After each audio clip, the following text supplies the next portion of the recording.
Ridiculous Crime is a production of iHeartRadio. Hi, Zaron. What's up, Elizabeth? How are you? Nice overalls. Thank you. Yeah, those are Thank cool. you. Are those mine?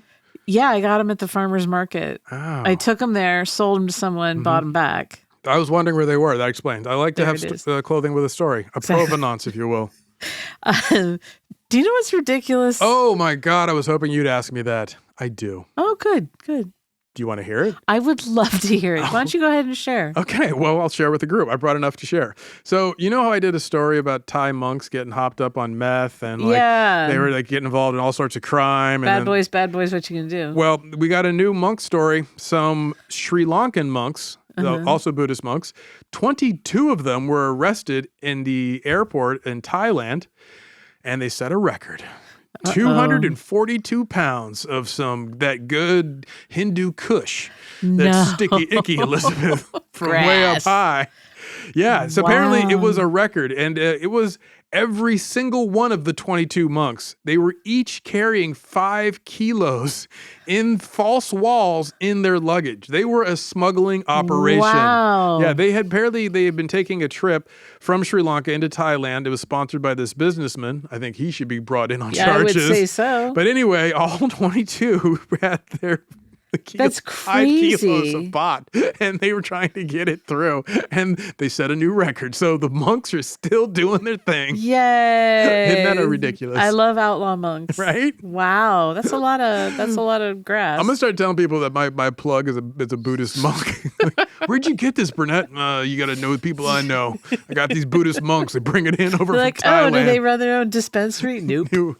Pure Hindu You got to kush. pick them up at the airport. Yeah, so if you want some of that blonde Afghan hash, you got to find somebody else. That is ridiculous. Do you want to know what else is ridiculous? I'd love to. Being known for your hair. Ooh. Oh.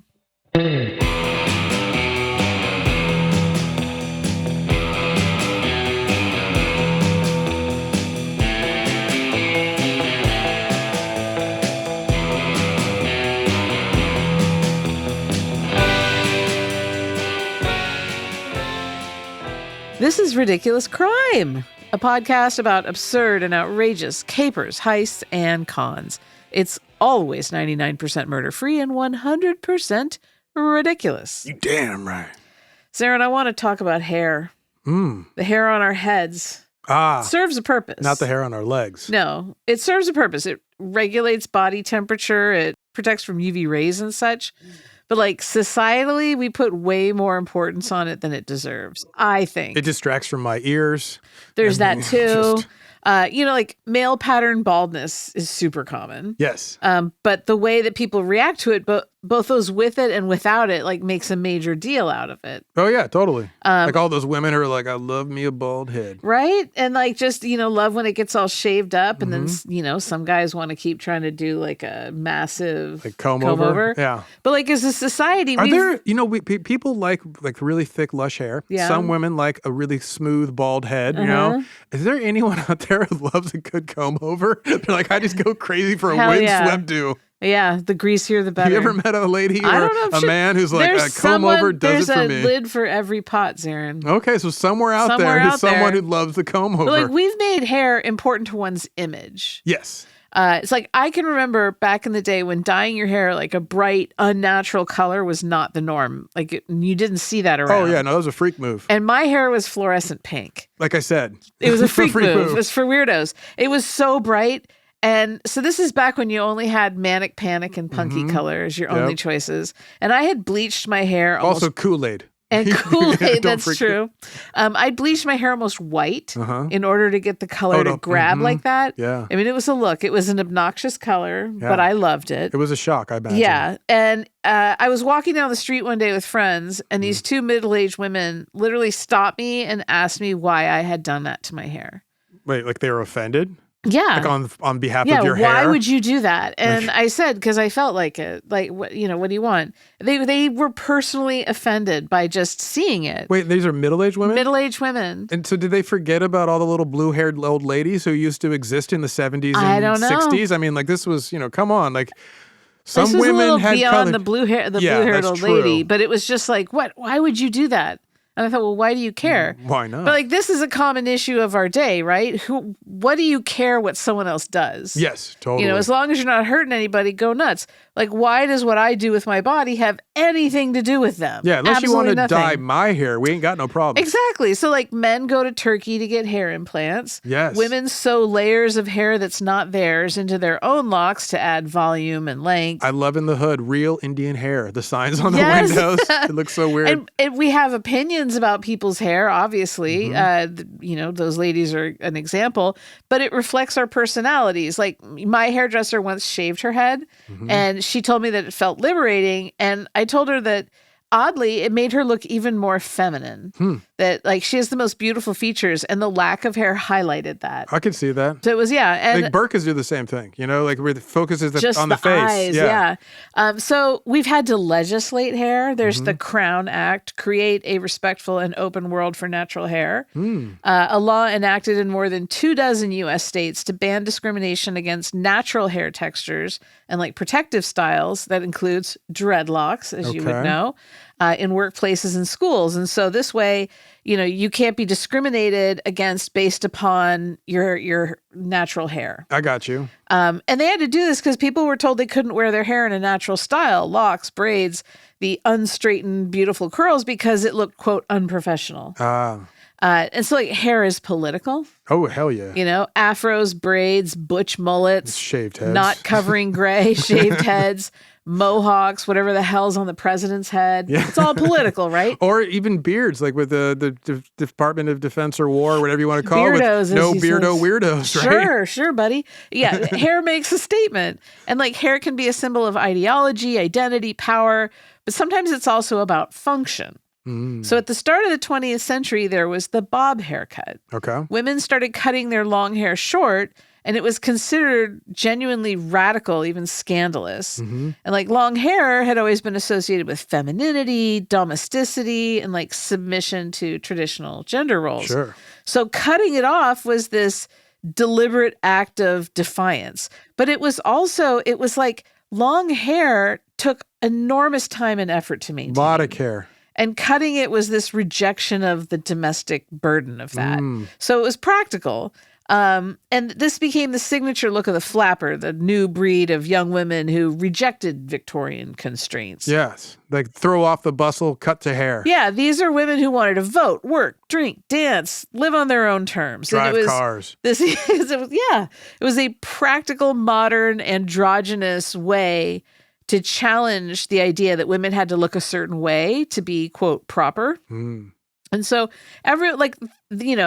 they were rejecting this marriage market ideal where you had to like look a certain way and be groomed a certain way to attract a husband. And all these people, parents, churches, employers, all actively condemned the bob haircut. Oh, yeah. They hated the flapper hair. Which only made it more rebellious. Makes and it that, cooler. Exactly. So the bob actually surged again in the second wave of feminism with Vidal Sassoon's geometric bob. Oh, like Twiggy. Like Mary Quant. And okay. Twiggy. And so that was, this new, sexual revolution, right? So this short, manageable hair is signaling independence and moving away from like the ties of all this unnecessary upkeep. Yeah, your hair becomes like a form of bondage because Right. you're tied to all Well, those. that's the thing. Like women's hair has historically been treated as public property and subject A to point of social pride. Yeah, I mean, yeah. subject to social control. Like, why would you wear that color? Why do you wear braids? Why do you straighten your hair? What's wrong with you? Is basically what they're saying.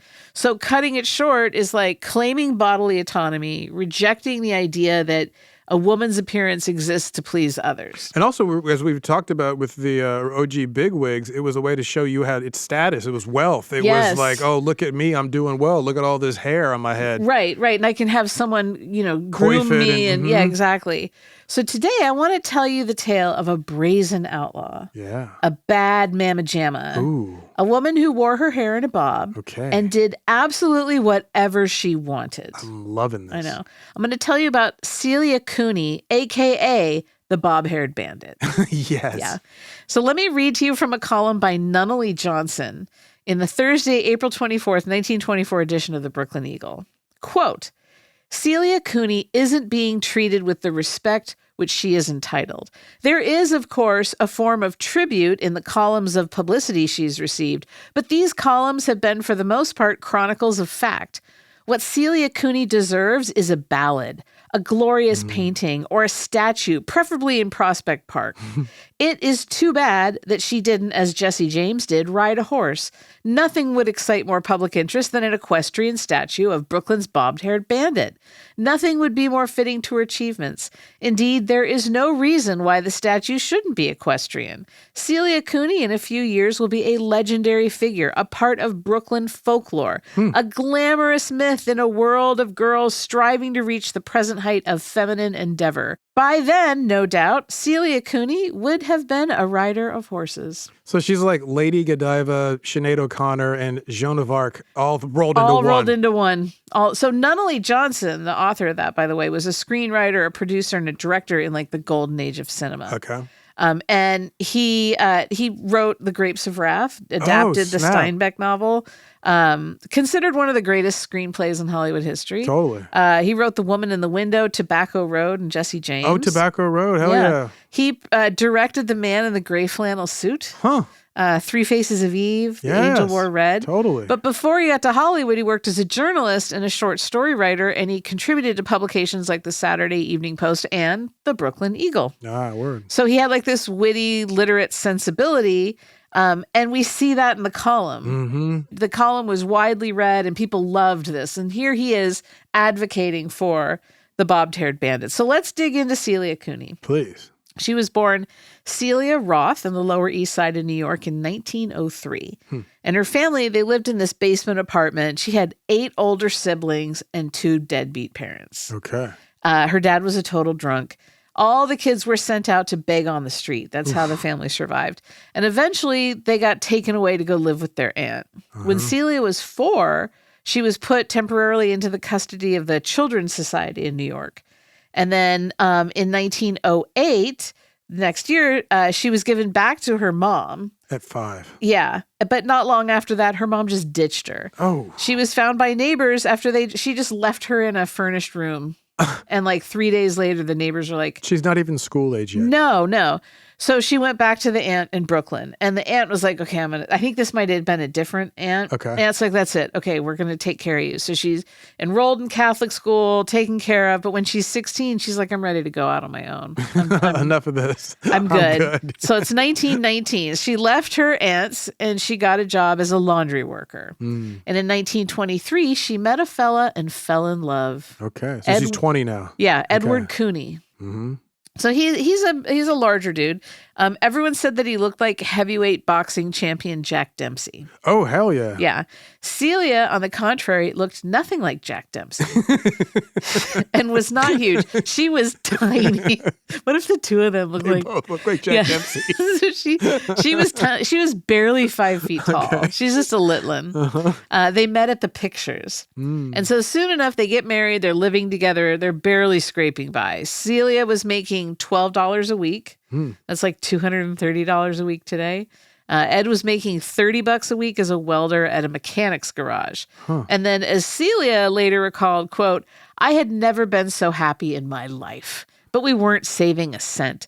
Ed kept insisting on my buying myself some nice clothes. He took a lot of pride in my looks, and the clothes he wanted me to wear cost money.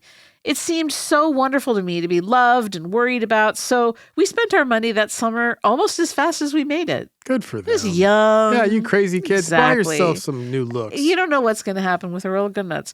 So their biggest purchase, the bank breaker, was a super fancy sealskin coat for Celia. Ooh. So according to her, quote, Eddie wouldn't rest until she bought herself a fur coat for the winter.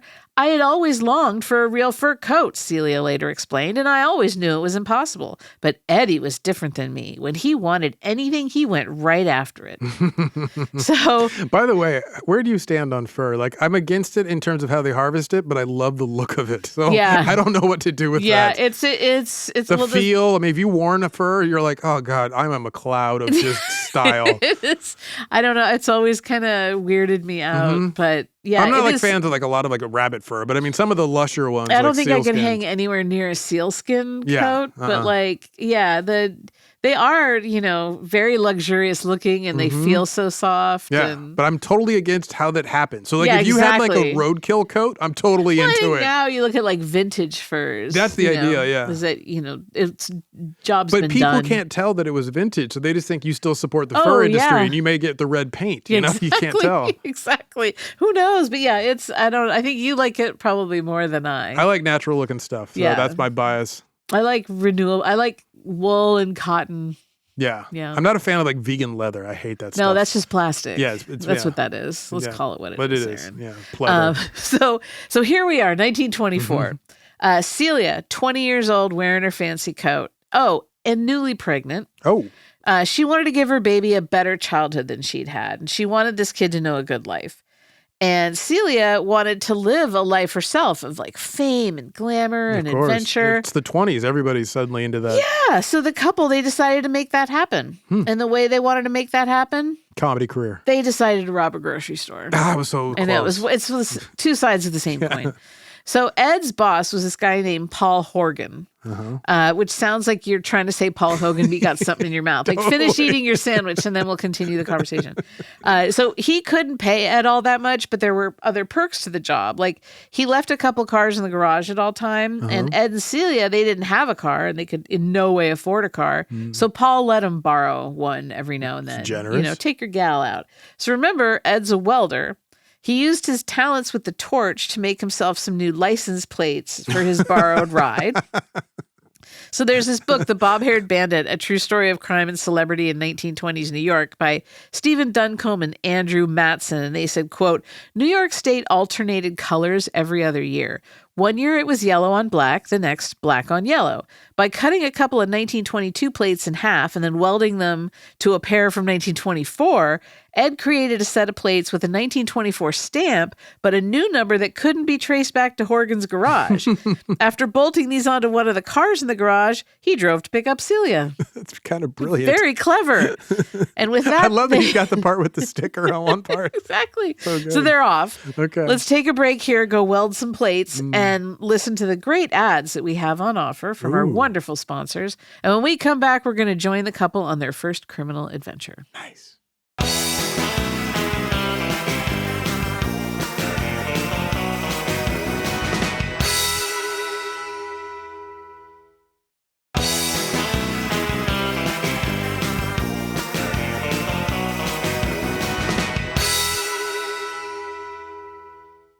All right, Zaron. Elizabeth. So we got Ed and Celia Cooney opting to improve their lot in life by doing some crime, specifically robbing stores.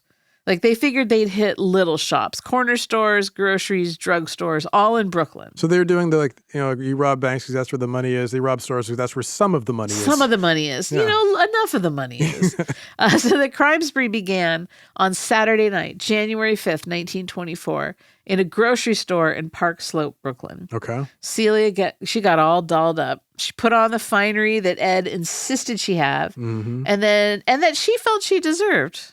She does. And that he felt she deserved. He's right. They were both right. So a beaded gray dress is what she was wearing. Okay. Black stockings. I'm imagining small beads. Yeah. Just giant softball-sized beads. Looks like and she's so tiny. You'd hang a plant in. She looks like one of the grapes from the Fruit of the Loom. So she's got the sealskin fur coat on, and her neatly bobbed hair. Nice. And she looked like she was headed to a swanky party. Oh, I bet. What speakeasy you going to, girl? She later wrote, quote, "We staged a little hold up that night. I put on my hat and coat and put the little automatic in my pocket. We had made up our minds we'd try a store first. Oh, the little automatic. I walked into the store cold as a cucumber, with both my hands in my fur coat pockets and one hand holding the butt of the little automatic hidden in my pocket. The store was lighted up as bright as day, and there were 6 clerks in white coats fiddling with stuff on the counters." Wow. So, I mean, they walk into a full house. So Celia, she goes in. She's like, "I'd like a dozen eggs, please." Now, don't forget, this is before Piggly Wiggly changed the grocery game. Yeah. So this is like you go to the counter and they go fetch it for you. Yeah, exactly. Which I feel like we're going to wind up going back to that, the way everything's all locked up. Pretty much, yeah. Anyway. And then like you give them their order and the robots go and find all the stuff, put it in a box But and give it that's to also if when you do online grocery ordering. You're That's what I'm saying. We're almost there. We're there. Yeah. Let's just, anyway. Hopefully we get automats back. I do love those. That'd like be you fun. show up, you're like, I'll take that sandwich. It just comes around on the cart.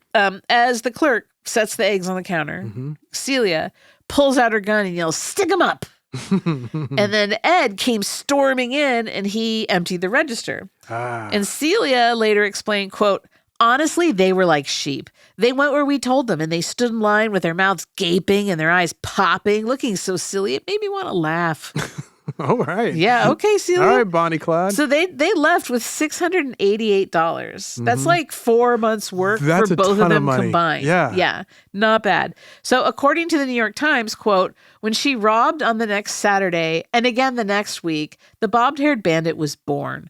Bobbed hair was her defining characteristic, but her accessories were also described in detail. She wore a sealskin coat, wielded a baby automatic, drove a powerful automobile, and came equipped with a tall, dark male accomplice and distinctly unfeminine patter.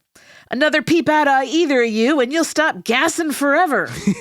The quote gun miss announced to a stunned shopkeeper and his elderly mother. At least that's how a reporter put it.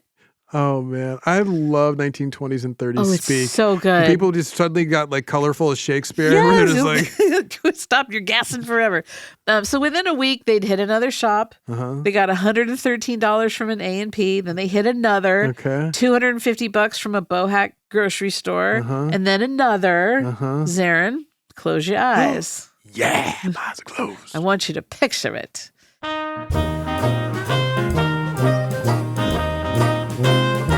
It's January 15th, 1924. You own a small grocery store in Brooklyn. It's a tidy little place, and you are a lovely man. It's been a quiet evening after a very busy day. You made a lot of sales, which is good, but you are exhausted. The storefront next to you is a piano teacher. Between lessons, she plays the most beautiful pieces. The sound is so gentle through the wall, it's a real treat. This evening, she's playing a bouncy tune. It's keeping your spirits up. You'll have to take her a little something later, a treat. The bell on the door sounds. A slim, tiny, dark-haired young lady walks in. She is dressed to the nines. Posh dress, sealskin coat, and a black fur hat over a glossy little bob. She walks to the counter and looks you in the eye. She asks for soap. You ask if she wants Palmolive, Ivory soap, Lifebuoy, or pears. You carry them all. She tells you Ivory, and you grab her a bar. Then she points to a barrel of herrings and tells you she wants to look at them. You nod at her and turn to pick some out for her selection. When you turn back around, all you see is the end of a barrel of a pistol. You freeze. "Stick your hands up and keep quiet or I'll fill you full of lead," says the girl. "That's right, be a nice little boy. Now get in the back room." The door chimes and a large man walks in. You open your mouth to warn him about the lady, but he's got a gun in his hand too. They're obviously together. This is no good. You walk toward the back of the store and she intercepts you at the end of the counter. She reaches into your apron pocket and pulls out the day's take. $600 in checks and $35 in cash. Your heart, which is pounding in your chest, sinks. The man heads for the register and takes the cash out. You know it's $50 because you just counted it about 15 minutes ago. This just gets worse and worse. Just then, the bell above the door chimes again. Oh no, not another robber. You look over and see that it's Ann Phillips from up the street. She stopped in earlier and told you she'd swing by later on her way back from her women's club meeting at her church. She said she needed some butter and wanted to be sure you had the kind she liked in stock. You assured her you did and promised to set a package aside for her. Then off she went. Now she's standing in the doorway taking in the scene. She sees the man at the register with the gun. She sees the little dame holding you at gunpoint too. She's frozen. The man turns to face Anne and yells at her to get in the back room. He tells her he'll kill her if she makes a noise. The couple shove you and Anne into the back room, slam the door, and then run out. You hear the bell above the door chime once more. Ann Phillips asks if you're okay. You tell her you're fine and ask if she's okay. She assures you she's good. You open the door to the back room and step out into the empty store, the lights bright. You sigh. To lighten the mood, Anne says, "Now about that butter." You chuckle, then fight back tears. Anne pats you on the back and tells you she's going to run down the street to the police station. She tells you to lock the door and wait until she comes back with some officers. She darts out and you sit on a stool behind the counter. You sigh again. Nice. So, Zaron, what you didn't see is the couple running to the car parked a few doors down, speeding off, racing into traffic. Gone. They pulled another robbery. Now, so they don't have a driver. They're like having to run, start the car. Like, now, are they like, is this like, I don't expect you to know. They might leave it running. That's what I was wondering. If you leave, you probably want, otherwise you would hand crank it back to start. Exactly. Like, yeah, leave it running is my guess. Celia became a media sensation. The public loved the breathless reporting on the bobbed-hair bandit. And they focused on her haircut and the fact that she took the lead in the robberies. That was so unusual. She's the one who comes in first. She gives the directions, barks the orders. This tiny lady in a glamorous dress and flapper hairs, just like waving a gun around with authority and confidence. So she's even more badass than Bonnie of Bonnie and Clyde. Yeah. Like she's like, oh no, like I'm not just Lippy, I'm the one. Yes, exactly. So the police commissioner had a meeting. He called in 200 detectives and was like demanding results. He even gave 200, and he gave a shoot to kill order. Damn. Yeah, and they're all like worried for their jobs, so they're shaking a lot of trees and a lot of garbage is tumbling out. So there were all these false arrests, forced confessions. Okay. According to the Mirror newspaper, quote, within a week, police arrested 22-year-old Helen Quigley, also a flapper girl, after her boyfriend Apples Kowalski had been picked up on suspicion of robbery as they bore slight resemblance to Celia and Edward. Apples Kowalski. Oh my God, that's amazing. Apples Kowalski. I Googled that man. iNewspaper.com research. Nope, doesn't show up anywhere else. Dude, Apples Kowalski. I might have to save that for a short story or a script. That's amazing. I think so. So Helen Quigley, she was given this crazy high bail that there's no way she could make. Okay. So she's sitting there in jail, and that infuriated Celia. Oh, she's not getting credit? Yeah, so she left a note for the police in her next robbery. Like she's the Zodiac? This is the bobbed-haired bandit speaking. My child, Ted Cruz. All right, let me read you the full text of the note. You dirty fish-peddlin bums. Leave this innocent girl alone and get the right ones, which is nobody else but us, and we're going to give Mr. Hogan, the manager of Ralston's, another visit, as we got 2 checks we couldn't cash. And also, ask Bohack's manager, did I ruin his cash register? Also, I will visit him again, as I broke a perfectly good automatic on it. We defy you fellas to catch us.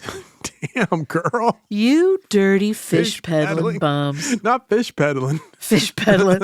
Another note, she left a second one that was mocking the press. And P.S. P.S. And another thing. She signed that one, the bobbed-haired girl and her tall companion. Oh, she's giving him a name. Threw him a little bit, yeah, the tall companion. So according to a New York Times article at the time, quote, sure enough, on February 3rd, she paid Mr. Bohack the promised return call, held up 3 clerks and 4 customers, and made off with $150. I told you I'd come back. Right? Author F. Scott Fitzgerald and his wife, Zelda, got stopped on the Queensboro Bridge in Queens. Zelda was driving. Suspicious? The cops thought they saw the Bob and the lady driver. And the attitude, they're like, well, that's maybe. Them. Who else would commit such affronts to polite society? Oh, man. Driving a car with a man in the passenger seat and with short hair? Boop, boop, light him up. Anyway, so... F. Scott don't see so well.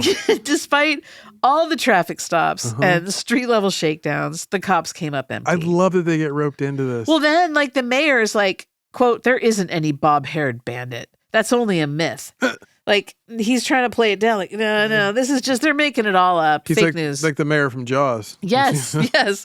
According to Atlas Obscura, quote, depending on what paper you read, the bob-haired bandit was a ruthless libertine, a heroine of the lower class, a weak woman controlled by her husband, or a trailblazer of the feminist movement. So she's whatever you want her to be. Totally run the gamut. And so the couple, they're getting more and more brazen, and the press coverage continued. This went on for months.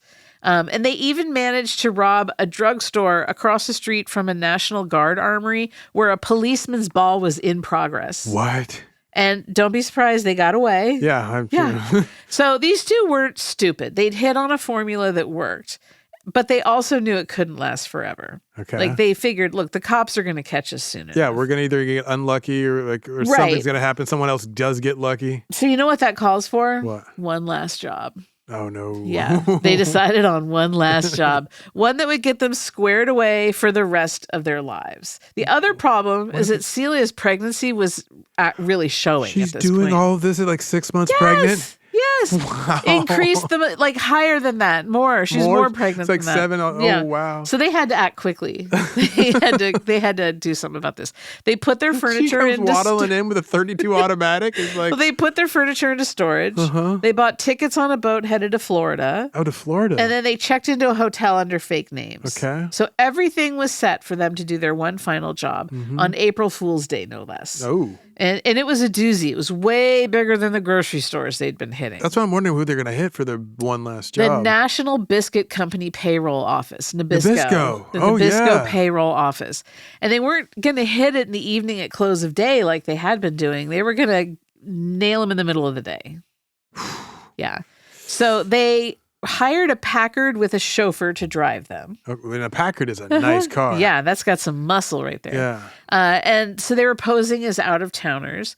And had the driver take them to the Nabisco offices. You know, we're from out of town. I'd love to see I'd love to see the Nabisco. Nabisco payroll office. My husband's big into crackers. So they knew that on payday, April 1st, money was taken out of the safe, stacked up in the office, ready to be distributed to the workers. They paid him cash. Yeah. Celia went first, and she demanded the cash in her like usual swaggering bravado. But the clerk didn't cower like the grocery men. Oh. This guy grabbed Celia by the hand. Oh. Like viper strike. And didn't expect that from an accountant. it stunned her. Yeah. So she stumbled backwards and like knocked into a chair. Ed sees this and fires a shot and just grazed the clerk. Like unhand my lady. Yeah. She's pregnant. Yeah, exactly. And that was the first and only time that someone had been injured in one of their robberies. That's what's funny. You hadn't mentioned any violence yet. No gunshots, nothing. In the confusion, Celia dropped a notebook. And then, it's just chaos. Okay. So the couple run out the door. Behind them in the office was $8,000 untouched. Oh. That's almost $155,000 today. That would have been enough for Florida. Forever. So they get to the Packard. Ed takes the driver, ties him up with picture wire, throws him in the backseat footwell. And then they drive the car to a railroad station a few blocks away, ditch it with the chauffeur tied up and back. Okay. Let's pause for ads. And when we return, Ed and Celia are on the run. Yeah.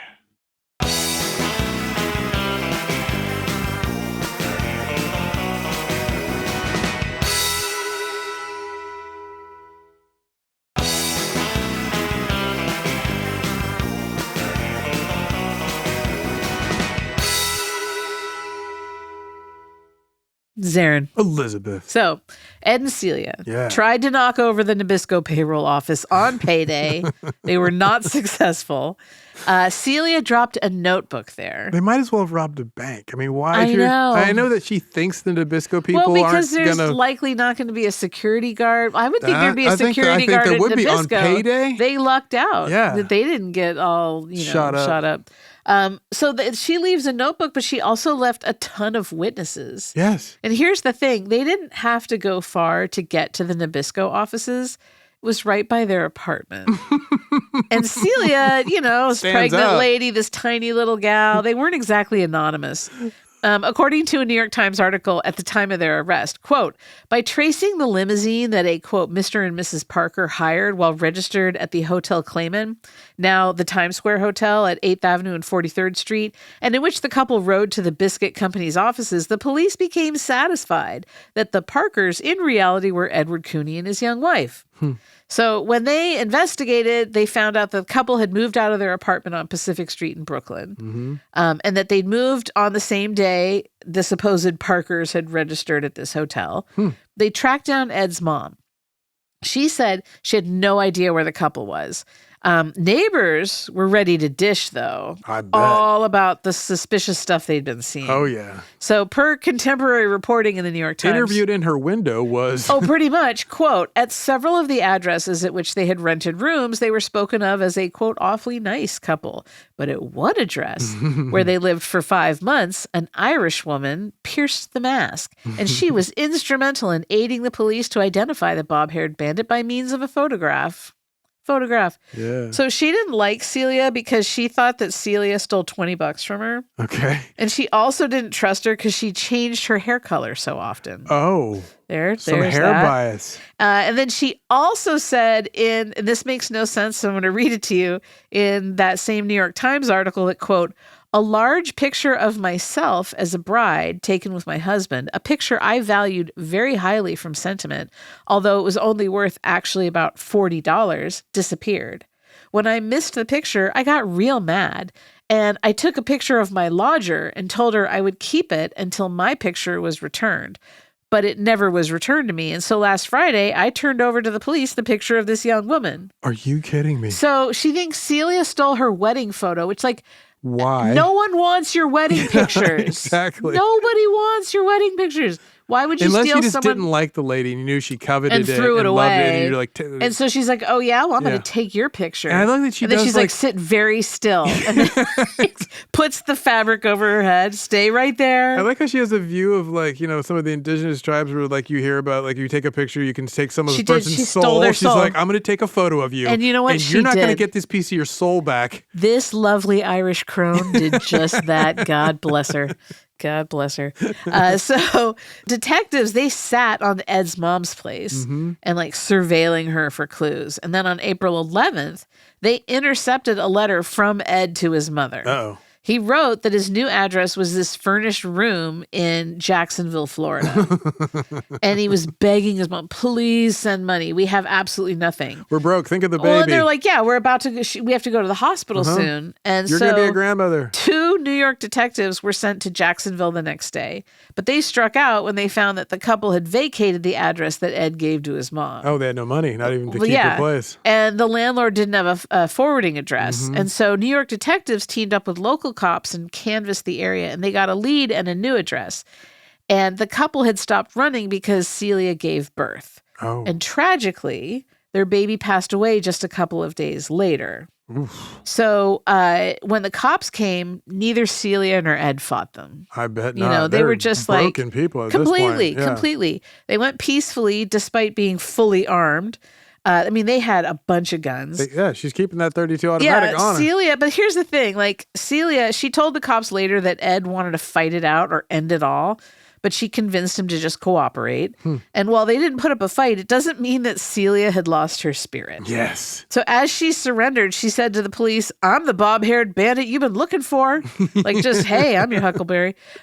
She also said to arresting officers, I won't shoot if you won't, and then cracked jokes with them. I won't shoot if you This won't. is one tough lady. Yes. Oh, my God. Like, I'm the bobbed-haired bandit you're looking for. Yeah. As somebody who's had to say I'm the woman you're looking for to a bunch of really macho firefighters on a mountain where they'd rescued me and I had screamed like a woman so they would hear me. Thus, I said, I'm the woman you're looking for.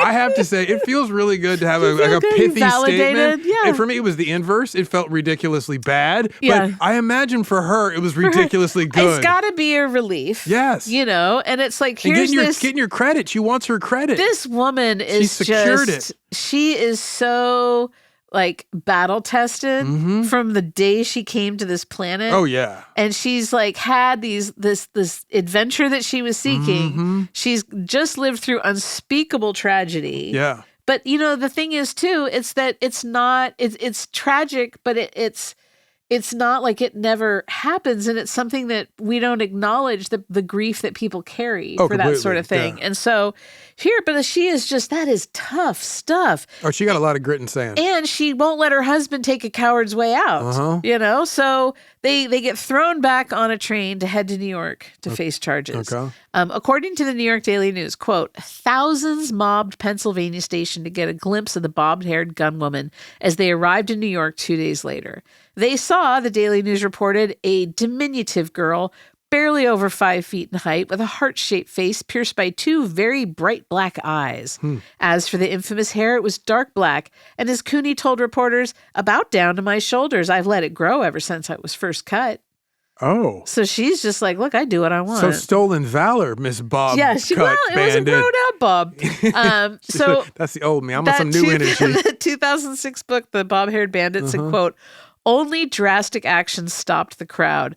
A score of policemen, charging like football players, smashed into the swaying crowd, some of whom were in danger of falling to the tracks. Fists flew, men shouted, and women screamed, and the air became murky with magnesium powder from upset flashlight stands of photographers. All the popping bulbs. Yeah. Wow. Crazy stuff. Great scene. Every paper wanted Celia's story. I bet. And the New York American was the winner. They bought an interview with her for $1,000. Want the exclusive. $1,000. That's a lot of money. Yeah. So the tally for their crimes came to about $1,600.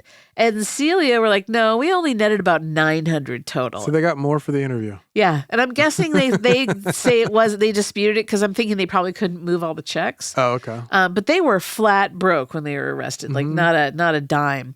Ed and Celia pleaded guilty, and they were each sentenced to 10 to 20 years. Okay. According to the New York 20, Times, wow. quote, the warden also advised Cooney and Celia not to take more than $80 with them to prison out of the $1,000 Celia received from a newspaper syndicate for her signed story of her adventures in crime. He told them to deposit the rest in a joint account and not to touch the interest so that they would be able to start in business and live honestly at the end of their prison terms. Cooney said that he intended to open an automobile welding shop after he got out. He still insisted that he was to blame for all that happened, that it was his idea to hold up the stores, and that he had induced his wife to help him.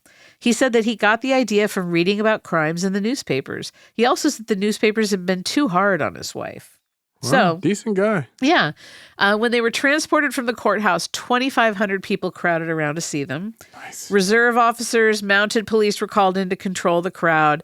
Celia faced the crowd and reporters and smiled, just beaming. And she had such a cute face and this like devilish grin. She's adorable. And so when they got out 7 years later, respectively, nobody remembered who they were. Of course. The world moves on. Flash and also, in the pan. In the 20s, things were popping off so quick. I mean, like, it was the first time all of a sudden everybody could hear stories from around the country, around the world. Like 31 when they were getting out. And so it's like there's a bigger fish to fry going on. Oh, yeah. I mean, a lot had happened.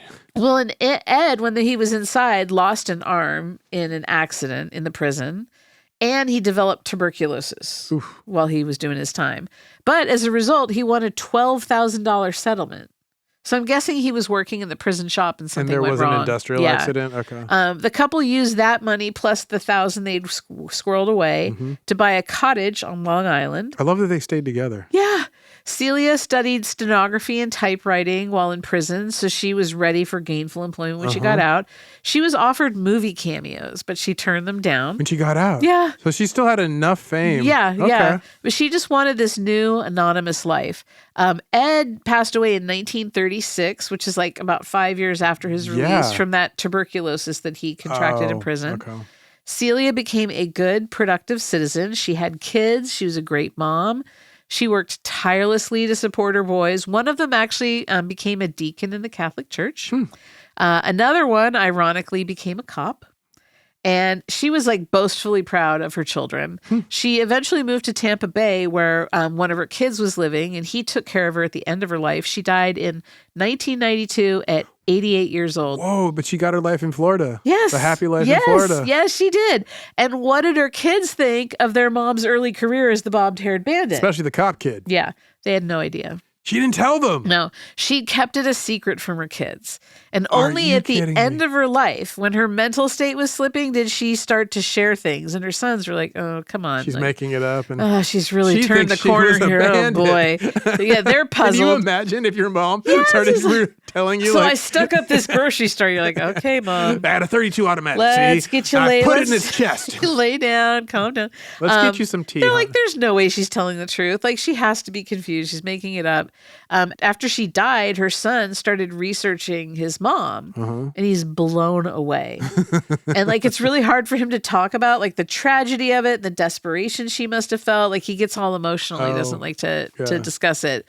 But that is the story of the bobbed-haired bandit. So Celia Cooney was so much more than a haircut, but you know something, Zaron? Aren't we all?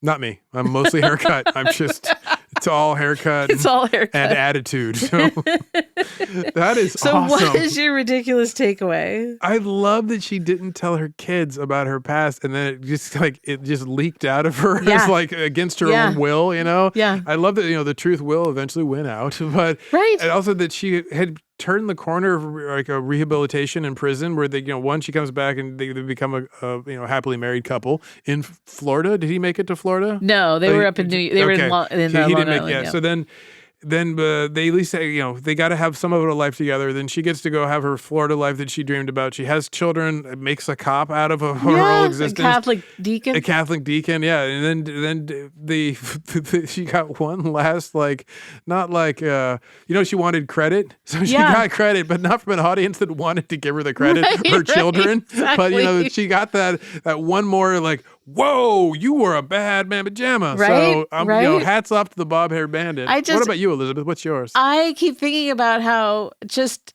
the first 25 years of her life were miserable. Hard travel. Exciting at times. And she and Ed were so in love. And as she was saying, she was so happy they had nothing. And so she had this adventure.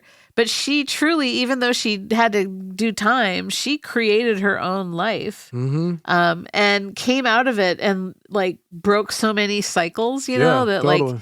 I love that she was able to like get employment and have like the straight and narrow. She kind of got it all out of her system. Totally. But I think she's fantastic. Like, I think like early on about the only good thing that she had going was the inverse, which is, you know, when you're hungry, it's the best spice because that's about all she had to look forward to. Is like, I'm hungry. This meal that I finally got is going to taste so good. But imagine like the excitement and the adrenaline when they are running out to the car and peel out and drive off. Oh, I can imagine. They're so young. You know what I mean? Like they young and love on the run. Yeah, and so they're not thinking in a broader sense. No. They're living in that absolute moment. There's no tomorrows in their planning. Yeah, like that must have been absolutely intoxicating.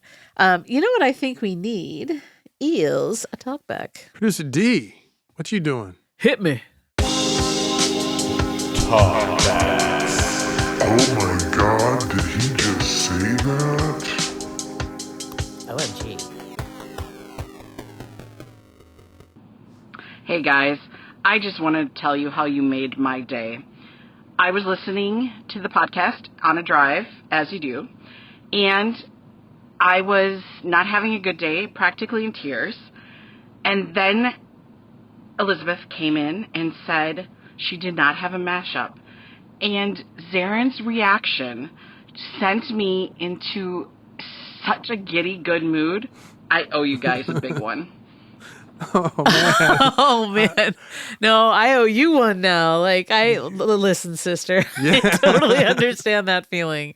And I know that I was relieved I didn't have a mashup that day either. We were all relieved. Everyone was happy. It was a gift to everyone. And then I went back to you, being me, the rude dudes. Thorn in everyone's side. Thank you for that. That was awesome. Yeah. And as we always say, we literally do this because of you guys. So thank you for reflecting back that it's working. This is our moment together. The last really, really tough day I was having was not too long ago, and I had to tell myself, like, okay, this isn't going to last forever. Yeah. Ride it out. But it's hard to. Pass. Yeah. And God, I love any kind of distraction from that. And so I'm so happy that we could provide that for you on our little effort here.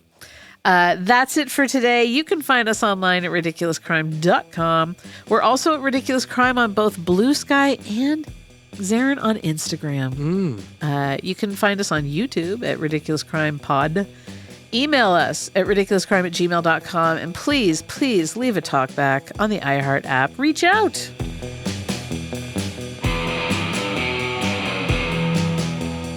Ridiculous Crime is hosted by Elizabeth Dutton and Zaron Burnett. Produced and edited by the bouffant bruiser Dave Kustin. Starring Annalise Rutger as Judith. Research is by high-top fade heister Marissa Brown and the slick-back schemer Jabari Davis. The theme song is by the cornrow conniver Thomas Lee and permed purloiner Travis Dutton. Host wardrobe is provided by Botany 500. Producer Dave Koustin's wardrobe is by Mr. Guy of Beverly Hills. Guest hair and makeup by Sparkle Shot and Mr. Andre. Executive producers are Karen Cut con artist Ben Bolin and rat tail robber Noel Brown.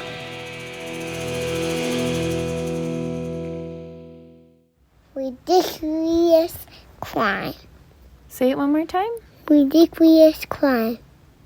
Ridiculous Crime is a production of iHeartRadio. For more podcasts from iHeartRadio, visit the iHeartRadio app, Apple Podcasts, or wherever you listen to your favorite shows.